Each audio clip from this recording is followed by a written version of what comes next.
Screen share videos work because of real life examples. It answers their questions, it solves their problems, and that visual aid, I'm telling you, helps a lot. What up, everybody, and welcome back to the channel. I'm Eric, founder of the podcast Haven, and in this video, I'm going to be giving you a quick tip on how you can juice your YouTube numbers.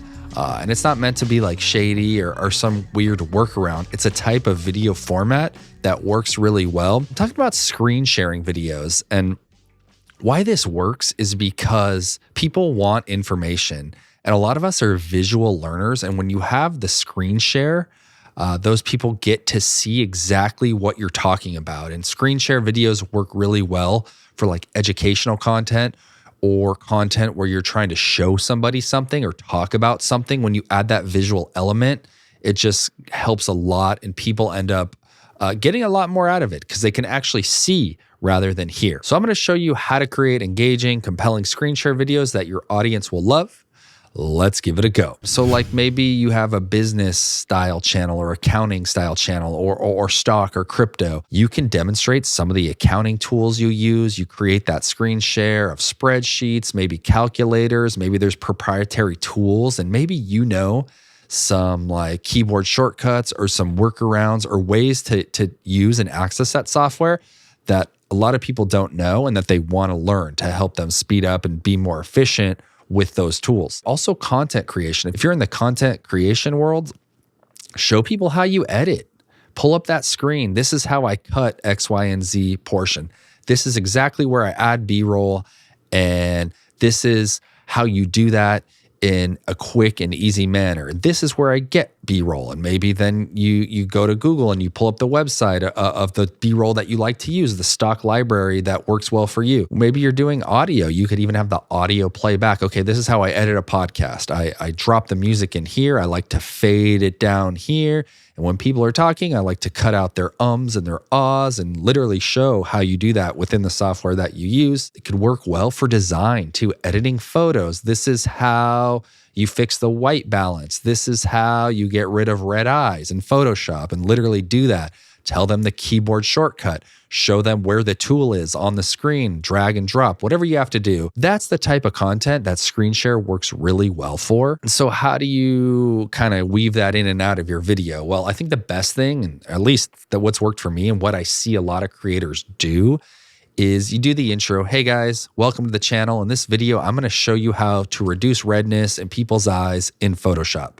Let's get into it. And then you maybe cut to the screen share, and maybe you just show the entire screen, or maybe you create like the little bubble of yourself down in the corner or up in the top. That way they're seeing what's on the screen, but they can also kind of tune into you talking a little bit up in the corner or down in the corner. It's just a great like visual cue for them. And then there's like more going on than just the screen. Plus, if some people, you know, sometimes when you search something on YouTube or Google, it'll take you to the video, but it'll play the video right at a specific timestamp. And maybe if you're just showing the screen, they're not going to get to see who you are. But if you add that bubble, they're going to see you and the screen. And so that works well for people that tune in or fast forward. You want to get your face in there at some point. So I recommend putting that on the screen. And maybe, you know, after a couple minutes, you can pull it off and just show the screen and flip back and forth. And then also flip back and forth to just you speaking. Maybe you just hit like a really good point and you demonstrated that on your screen, then cut back away to you talking in your studio on the mic and play with that cadence and that rhythm of like you talking, cutting to the screen with you in the lower third bubble. You know, maybe a couple minutes go by, back to you just in your studio, just to create some cuts and some action, really. People tend to like that stuff. It may make them stay more engaged and stay on longer because there's some like back and forth action, and that tends to work really well. Okay, so what tool do I use to do this? Honestly, sounds basic. I just use QuickTime. I record myself in my studio on my camera, and then I use QuickTime to screen record, pretty basic, and then I cut back and forth when I edit my screen sharing videos. And this is just a great way to juice numbers because, at least in my experience, they have outperformed a lot There's just a lot more information and visual information and audible information. So definitely try it out. Again, I use QuickTime. Use whatever works for you. Premiere, Descript, iMovie, Riverside. There's a ton of tools out there. We don't need to get into that. Do what you like to do and what you like to use. Okay, so now I'm going to get into like some of my numbers. And while this is a small channel, I will show you that those videos have outperformed other videos where I'm just talking to the camera trying to explain something. Okay, so let's get into it. Here's my channel. I want to show you this video here, how to transform a single video into 10 pieces of compelling content for all the platforms. And this video has 34 views. Not good at all. I have a small channel in general, but that's a very low amount of views. Whereas this video, how to upload video clips to Spotify, has 348 views. In this video, I do screen sharing. I'm going to kind of scrub through it here. You could see what I talked about with the bubble up top and with the screen share going on. I'm demonstrating stuff. And then right here, I cut back to myself talking. And I think this did so well, like I said, because I actually showed people how to literally upload video clips to Spotify. Whereas this video, how to transform one piece of content into 10, I should have literally filmed a screen share of like how I do it, how I turn the blog into video, how then I take the video and chop it up into clips and showed you the software I use, show you what the blog post looks like, show you then how I publish out to, Apple, Spotify, YouTube, Instagram.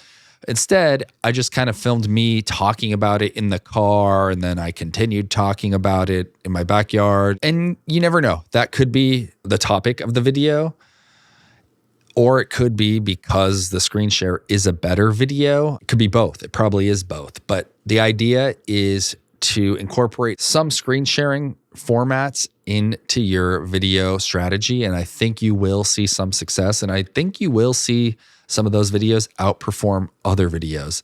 And again, this is for a channel where you're teaching, explaining something. It may not work for every type of content, but hey, even comedy. I see like Theo Von and Joe Rogan and all those guys, they pull up stuff on like a video screen in their studio and they cut to it, and maybe they're playing like a funny meme video, or I know Rogan does a lot of politics. Maybe he pulls up a video of like a Trump speech or something, and then they'll converse, and Jamie, his audio video guy, will pull that up and cut back to them talking, then maybe pull it back up. So that's another example. And I'll see other comedians if they're doing an interview and they want to show somebody something funny, they'll pull it up on the screen in their studio. So yeah. Give it a go. Let me know if it works for you. I think it will. And share, comment below. Let me know what you think, if it works, doesn't work, if you have any questions in general about this video or anything that I'm doing here on YouTube. Looking for feedback. What do you like? What do you don't like about my channel? I'm looking to grow. I'm looking to help you guys. I want to help you with your content. I want to help you monetize your content.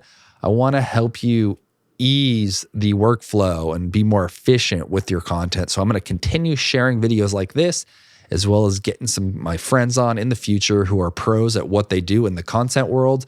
And we're going to talk about all that stuff and more. So thank you for listening, guys. Keep listening, keep engaging, keep creating. I'm out.